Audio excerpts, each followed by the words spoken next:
2 साल के बाद इस साल का नवरात्रि पर्व बड़े ही हर्षोल्लास के साथ मनाया गया। पूरे महाराष्ट्र के साथ साथ नवी मुंबई ने भी कई जगहों पर देवी की स्थापना की और इस त्योहार को हर्षोल्लास के साथ मनाया गया और नागरिकों ने कानून व्यवस्था बनाए रखते हुए शांति और आनंद से देवी का विसर्जन भी किया। नवी मुंबई में कई जगहों पर हर विभाग में देवी के विसर्जन की व्यवस्था की गई। दशहरे के दिन बेलापुर में सैकड़ों मूर्तियों का बड़ा उत्साह से विसर्जन किया गया। इस मौके पर हजारों की संख्या में श्रद्धालु विसर्जन स्थलों पर जुटे रहे। यह कहने में कोई दिक्कत नहीं है कि इस साल का त्योहार बहुत खुशनुमा रहा, क्योंकि 2 साल बाद नागरिकों के बीच एक बड़ा उत्साह निर्माण हुआ है।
पक्ष और विपक्ष के बीच आरोप प्रत्यारोप की राजनीति की अक्सर निचले स्तर पर पहुंचने के लिए आलोचना की जाती रही है। इसी पृष्ठभूमि में भाजपा विधायक और राज्य के उच्च एवं तकनीकी शिक्षा मंत्री चंद्रकांत पाटिल के एक बयान की महाराष्ट्र के राजनीतिक गलियारों में चर्चा होने लगी है। इस बयान पर राष्ट्रवादी कांग्रेस विधायक रोहित पवार भड़क गए और उन्होंने अपने ट्विटर अकाउंट पर चंद्रकांत पाटिल को टैग कर उनकी आलोचना की। पुणे भाजपा ओर से चंद्रकांत पाटिल को गुरुवार को पुणे का संरक्षण मंत्री बनाए जाने पर सम्मानित किया गया। इस अवसर पर बोलते हुए उनका अभिनंदन किया गया। इस मौके पर चंद्रकांत पाटिल ने अपने भाषण में दिए गए बयान को लेकर विवाद खड़ा हो गया है। आणि रणजित निंबाळकर विजय झाला 84,000 मताने। हातकणंगले रोज उठून शिव्या, आमच्या शेट्टींच्या रोज उठून शिव्या मोदींना, रोज उठून शिव्या मोठी. म्हटलं, आणि माझे खूप चांगले मित्र, म्हटलं तुम्ही चूक करताय म्हटलं. ते अशा भावना म्हणजे कौन हरायगा, 1.25 लाख मताने हरवलं, 1.25 लाख मताने हरवलं. मग परवा आपल्या एका केंद्रीय नेत्यांची त्यांची भेट झाल्यानंतर ते म्हणाले की दादाने मला संपवलं. ते केंद्रीय नेते 40 वर्ष माझ्याशी जोडले असले, ते म्हणाले की दादा कोणाला संपवत नाही. दादा मोदीजी आणि अमित भाईंबद्दल आईवडिलांना शिव्या द्या चालेल, ते म्हणाले जा दे, आईवरून शिव्या देणे आमची कोल्हापूरची पद्धत आहे. मोदी आणि अमित भाईंना शिव्या देणं सहन करू शकत नाही. नशीब पाडला, बाकी काही करणं त्याचा स्वभाव नाही. आता हे जे इकडून सुरू झालं ना, कोल्हापूर, सांगली, सातारा, सोलापूर, तिकडे पुणे, बारामती वगैरे करायचं आहे ना. त्यामुळे 19ला मला मिशन दिलं गेलं, म्हणजे या वयात मला माझं सगळं फॅमिली लाईफ डिस्टर्ब करायला लागलं. मी अनेकांना असं वाटतं की काय मजा आहे बाबा यांची, कोथरूडची जागा मिळाली. अरे यातना माहिती आहेत का, इथून 200 किलोमीटर कोल्हापूर आहे. 16 दिवसातून एकदा मी घरी जातो. माझ्या घरी माझी आई जी गेली, तिची आई जी 82 वर्षाची आहे, ती आणि मी, आमचा चौघांचा संसार आहे. काय मला निवडून कुठे येता येत नव्हतं. 4 विधानसभा मतदारसंघ कोल्हापूर जिल्ह्यामध्ये अशा होत्या की जिथे चंद्रकांत पाटील उभा राहिले ते निवडून येईल. आणि माझा सर्वेवर थोडा विश्वास नाही असं नाही, परंतु अमित भाई म्हणाले की नाही फिर मुझे पहिले सर्वे करने दो. पण त्यांच्या होम डिपार्टमेंटने सर्वे केला. पण त्यांचा मला एक फोन आला, दादा आप बोल रहे हो बराबर है, फिर भी आपको पूना में जाना है. म्हटलं मैं चुनकर आ सकता हूँ कोल्हापुर जिले में, पहला मान्य करो. अभी मैं आप कहेंगे तो चला छलांग लगाएंगे 27वें मजले से, चलो पुन्हा आलं. पण त्याचे लोकांनी काय घेतलं, आले मेवा मिळाला, मेवा, कोथरूड, लाखाचं मार्जिन. हां, त्यामुळे पाठवलं होतं मला त्या मिशनसाठी. त्या मिशनला सुरुवात करायची. पुणे शहर 8च्या 8 जागा. केंद्रीय मंत्री और भाजपा नेता नारायण राणे ने सनसनीखेज आरोप लगाया कि उद्धव ठाकरे ने मुझे मारने के लिए छोटा राजन और छोटा शकील को सुपारी दी थी. नारायण राणे ने भी पलटवार करते हुए कहा कि वह मेरे घर को निशाना बनाने वालों को नहीं बख्शेंगे, उद्धव ठाकरे को दफना देंगे. राणे ने कहा कि उद्धव ठाकरे झूठ बोलने वाले भेड़िए की तरह है, वह बहुत झूठ बोलते हैं. यह उद्धव ठाकरे थे जिन्होंने सदा सरवनकर को मनोहर जोशी के घर पर हमला करने के लिए कहा था.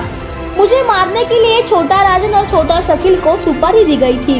हालांकि मैं आज भी जिंदा हूँ, मुझे कोई नहीं मार सकता था. उन्होंने यह भी चेतावनी दी कि मैं उद्धव ठाकरे को दफना दूंगा. कल की सभा मनोरंजन करने वालों की सभा थी. बैठक में हमारे नेताओं की आलोचना की गई, लेकिन यह आलोचना बंद नहीं हुई है. और मैं पहले ही कह चुका कि अगर कल कानून व्यवस्था की समस्या आती है तो उद्धव ठाकरे जिम्मेदार होंगे. राणे ने यह भी कहा कि हम अपने नेताओं की आलोचना बर्दाश्त नहीं करेंगे. खासदार शेवाळे काय म्हणाले, अरे काल मनोहर जोशीने शिवाजी पार्कला मंचावर बसवलं, त्या मनोहरजीच्या घरावर सदा सरवरकरला हल्ला करायला सांगितला होता. यात माणसाने ना, खोटारड्या माणसाने, 1 नंबरचा खोटारडा आणि लबाड आहे उद्धव ठाकरे. काय म्हणे तू आणतो, तुझी ती माणसं आहे ना, तो कोण बोलले ते जर समोर उभा कर, हिम्मत आहे का? आण नाही तू तर उभा राह कधीतरी माझ्या समोर. साहेबांनी घडवलाय, रक्तामध्ये स्वाभिमान भरलेला आहे. तुझ्या सुपाऱ्या पण काय काम करू शकले नाही. शकीलला दिली सुपारी, छोटा राजनला दिली, सुभाष सिंगला दिली, नारायण राणेला मारा. काय झालं, मारलं का म्हणे, आहे जिवंत आज. मी पुरून उरेन, उद्धव ठाकरे पुरून उरेन, तुला नाही आव जाऊ.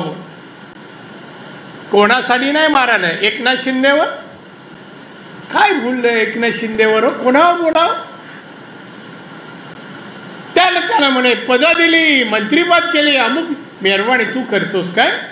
ही शिवसेना वाढवली कोणी, टिकवली कोणी, सत्तेपर्यंत आणली कोणी? शिवसैनिकांनी. त्या शिवसैनिकांमध्ये एकनाथ शिंदे आहेत, ते 40 आमदार आहेत. ज्यांनी शिवसेना वाढवण्यासाठी अंगावर केसेस घेतल्या, दिवस रात्र केला, कुटुंब लांब ठेवलं आपल्यापासून, आणि पक्षाला वाहून घेतलं. तू कधी गेलास का कुटुंब सोडून, मातोश्री सोडून? अंगार घेतली एक तरी केस? कोणा कानफडात तरी मारला का विरोधकांना? वसई पूर्व के वलीव पुलिस स्टेशन से एक बड़ी खबर सामने आ रही है, जहां आपले सरकार के वेबसाइट का फर्जी तरीके से इस्तेमाल करके करोड़ों की ठगी करने वाले आरोपी को गिरफ्तार किया गया है. आपको बता दें कि वसई के वलीव पुलिस थाने में एक व्यापारी को आपले सरकार का लाइसेंस देने के नाम पर 1,32,00,000 की ठगी के मामले का खुलासा किया गया है. इस मामले में महाराष्ट्र के मुख्यमंत्री एकनाथ शिंदे का फर्जी नाम लिया गया है. इस मामले में एक आरोपी को पुलिस ने गिरफ्तार किया है. व्यापारी जिग्नेश गोपानी और आरोपी दोनों कई सालों से दोस्त थे. आरोपी ने इसके बड़ा लालच दिया. जिग्नेश आरोपी को 1 साल से पैसे दे रहा है. आपले सरकार ई पोर्टल के तहत लाइसेंस सहित एक IT कंपनी का लाइसेंस बनाने के लिए सरकार के और भी कई कामों के नाम पर पैसे भरने के लिए 1,32,00,000 लिए. मजे की बात तो यह है कि आरोपी इतना होशियार है कि उसने पैसे अपने खाते में लेकर ऑनलाइन पारी मैच नामक ऐप पर मंगाया और 1,32,00,000 जो पैसे लिए गए वह सारे पैसे जुए में हार गया. जब जिग्नेश को इतने दिनों से कुछ नजर नहीं आया तो वह वसई के वलीव पुलिस स्टेशन में आकर मामला दर्ज करा के गया. वहीं इस मामले में पुलिस ने एक आरोपी को गिरफ्तार किया है और एक आरोपी की तलाश चल रही है. पुलिस स्टेशन को एक जिग्नेश गोपानी नामक व्यक्ति ने कंप्लेंट फाइल की है. उसने कंप्लेंट में कहा गया है कि महा ई सेवा केंद्र का लाइसेंस देता हूं, ये नाम पे 1,31,00,000 की उसकी जो चीटिंग हुई है वो शुभम वर्मा और दूसरा एक आरोपी जतिन पवार, इन लोगों ने की है. उसके बारे में तहकीकात चालू है. अरे टोटल कितने रुपए का, इसमें कितने आरोपी है? इसमें टोटल 1,31,00,000 को उसका चीटिंग हुआ है. उसमें 2 आरोपी शामिल है. किस नाम से चीटिंग किया गया था, क्या लालसा दिया गया था? आरोपी 4 साल से फिरियादी के पहचान वाला है, वो पड़ोस में रहता था. उसने बोला कि आपको महा ई सेवा केंद्र का मैं पोर्टल देता हूं या सेंटर खुलवा के देता हूं जहाँ पे घर बैठ के आप पैसा कमा सकते हो. तो उस लालसे में फिरियादी ने इतना पैसा उसको ट्रांसफर करना चालू कर दिया. सर ये जो पैसा उसने फिरियादी ने जो पैसा दिया है वो सब आरोपी जो शुभम वर्मा है उसने परी मैच बोल के एक ऑनलाइन गेमिंग ऐप है उसके ऊपर वो पैसा लिया है. तो उसी पे वो ऑनलाइन गेम खेलता था आरोपी और वो गेम में वो हारता चला गया और पूरा 1,31,00,000 रुपए उसने ऑनलाइन गेमिंग पे ही उसने खर्च कर दिए हैं. 1,31,00,000 रुपया लिया गया, इसमें कुछ कैश पैसे थे या कुछ ट्रांसफर से पैसे थे? नहीं, पूरा जो पैसा है वो ऑनलाइन ही ट्रांसफर किया गया है UPI के द्वारा. लेकिन उसने वो ऑनलाइन गेमिंग ऐप पे वो डिपॉजिट करके वहाँ पे गेम खेलना चालू किया और उसमें उसने पैसा खर्च किया है पूरा. लोगों को क्या आह्वान करेंगे? लोगों को यही आह्वान है कि जब भी गवर्नमेंट का कम्युनिकेशन आएगा, मेल द्वारा आएगा, तो ऑफिशियल मेल आईडी जो .gov रहेगा, .gov.in वो रहेगा तो ऑफिशियल मेल कम्युनिकेशन है, उसी पे आप भरोसा रख सकते हो. और जो ऑनलाइन गेमिंग ऐप है उससे दूर रहना चाहिए. और जो किसी गवर्नमेंट ऑफिस के कम्युनिकेशन के बारे में आपको शक आता है तो कभी भी आप गवर्नमेंट ऑफिस में जाके या नजदीकी पुलिस स्टेशन में जाके आप उसके बारे में वेरीफाई कर सकते हैं. डंके की चोट के लिए मशहूर विज्ञापन देखने में आया कि गुणरत्न सदावर्ते 3 दिन पहले फिर से सक्रिय हो गए हैं. सदावर्ते ने बौद्ध भिक्षु संघ की तुलना सीधे राष्ट्रीय स्वयंसेवक संघ से की. इसके लिए उनकी आलोचना भी की गई थी. नई सरकार द्वारा ST कर्मचारियों का निलंबन वापस लिए जाने के बाद सदावर्ते ने एक बार फिर पवार परिवार पर हमला बोला है. मुख्यमंत्री एकनाथ शिंदे ने ST हड़ताल के दौरान बर्खास्त कर्मचारियों को फिर से बहाल करने का आदेश दिया है. हड़ताल के दौरान करीब 118 कर्मचारियों को बर्खास्त कर दिया था. अब मुख्यमंत्री ने इन सभी कर्मचारियों को सेवा में वापस लेने का आदेश दिया है. इस फैसले के बाद सदावर्ते ने मुख्यमंत्री शिंदे से मुलाकात की. सदावर्ते ने मीडिया से बात करते हुए एक बार फिर पवार परिवार की आलोचना की. सदावर्ते ने कहा कि संविधान की जीत हुई है क्योंकि मुख्यमंत्री एकनाथ शिंदे और उप मुख्यमंत्री देवेंद्र फडणवीस ने कर्मचारियों को काम पर रखा है. तत्कालीन उपमुख्यमंत्री अजित पवार आणि राष्ट्रवादी काँग्रेसचे वयोवृद्ध पुढारी शरद पवार आणि त्या सोबतच मुख्यमंत्री उद्धव तत्कालीन या तिघांनी कायम कष्टकऱ्यांच्या जखमांना मीठ टाकण्याचं काम केलं होतं। परंतु आज क्रांतीवीर 118 कष्टकरी मुख्यमंत्री एकनाथजी शिंदे साहेब आणि उपमुख्यमंत्री देवेंद्रजी यांनी आज आम्हाला न्याय दिलेला आहे। सन्मानपूर्वक या क्रांतीवीरांना जे आहे नोकरीमध्ये घेतलेला आहे आणि त्यासोबत म्हणून आज आमचा आनंद द्विगुणित झालेला आहे। सरकारकडून आशा पल्लवित झालेल्या आहेत। सरकार संविधानाचा रक्षक आहे असं आम्ही म्हणू आणि म्हणून येणाऱ्या जे निवडणुका आहेत महानगरपालिकेच्या त्या निवडणुकीत कष्टकरी जनसंघ ज्याची संख्या 68,000 कष्टकऱ्यांची आहे ती येणाऱ्या काळामध्ये मुख्यमंत्री आणि उपमुख्यमंत्री देवेंद्रजी यांच्या पक्षासाठी तन मन धन लावून मुख्यमंत्री उद्धव आणि राष्ट्रवादी काँग्रेसचे वयोवृद्ध पुढारी शरद पवार यांच्या विचाराला धुळीच मिळवणार एवढंच आजच्या प्रसंगी म्हणेल। तुम्हाला सांगतो थोडी वाट पहा। 118 क्रांतीवीरांना जसं आम्ही मध्ये आणण्यात यशस्वी झालो नोकरीत आणण्यात कोणत्याही कष्टकऱ्याला म्हणजे 92,000 कष्टकऱ्याला ते म्हणत होते ना ते अनिल परब हे काय कोण होते ते मागच्या सरकारमध्ये त्यांचे नाव सुद्धा आठवण्यासारखी परिस्थिती नाही। ते म्हणायचे ना गिरणी कामगार होणार। तुम्हाला सांगतो प्रस्तुत सरकारने एक प्रोजेक्ट तयार केलेला आहे आणि कष्टकऱ्यांना पूर्ण त्यांच्या मागण्यांची पूर्तता होईल समाधान होईल अशी प्रशासकीय पातळीवर कारवाई चालू आहे। त्यामुळे अधिक बोलणं मला योग्य वाटत नहीं। यह खुलासा हुआ है कि एक महिला ने अपने लिव इन पार्टनर के साथ फर्जी मैरिज सर्टिफिकेट बनवाया। इस सर्टिफिकेट के आधार पर उन्होंने करीब 19.3 करोड़ रुपए की संपत्ति हड़प ली है। इस मामले में बारगल समेत एक फुटमैन और उसके सहयोगी को गिरफ्तार किया गया है। यह मामला ठाणे का है। अंजलि अग्रवाल पहले बारगल का काम करती थी। वह मृत इस्म के साथ एक शख्स के साथ लिव इन रिलेशनशिप में रहती थी। उनका पिछले नवंबर में HIV पॉजिटिव होने के कारण निधन हो गया था। अंजलि ने अपने नाम की जमीन ठाणे में 3 फ्लैट और सोने के आभूषणों पर कब्जा कर लिया और दावा किया कि उसका कोई वारिस नहीं है।